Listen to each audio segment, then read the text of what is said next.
মধ্যপ্রাচ্য আর এশিয়ায় আমেরিকার একক আধিপত্যের দিন কি তবে শেষ হতে চলল?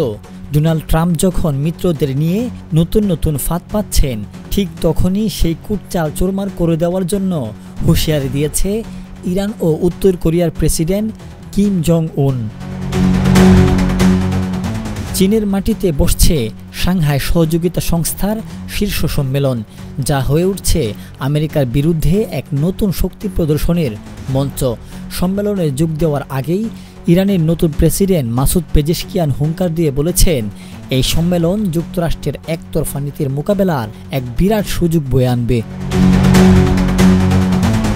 অন্যদিকে বেইজিং সফরের আগে নিজেদের শক্তি বুঝিয়ে দিয়েছেন উত্তর কোরিয়ার নেতা কিম জং উন।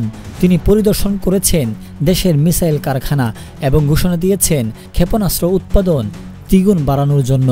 বিশ্লেষকরা বলছেন, আমেরিকার মিত্র জাপান ও দক্ষিণ কোরিয়াকে চোখ রাঙাতেই কিমের এই পদক্ষেপ। শুধু তাই নয়, অভিযোগ রয়েছে ইউক্রেন যুদ্ধে রাশিয়াকে হাজার হাজার সেনা আর বিধ্বংসী ক্ষেপণাস্ত্র দিয়ে সাহায্য করেছে কিম জং উনের পিয়ংইয়ং।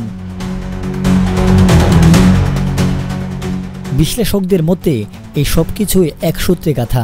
আর্মেনিয়া আজারবাইজানকে নিয়ে ট্রাম্প করিডোর তৈরি করে ইরানকে কোণঠাসা করার চেষ্টা হোক, বা দক্ষিণ কোরিয়ার সাথে বড় বাণিজ্যিক চুক্তি করে উত্তর কোরিয়াকে উস্কানি দেওয়া, আমেরিকার প্রতিটি চালের বিরুদ্ধেই এবার একজোট হচ্ছে এই দুই দেশ।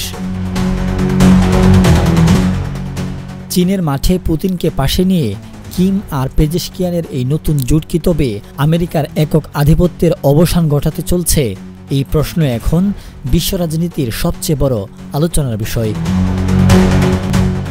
আনোয়ার শাহ, বঙ্গপোস্ট।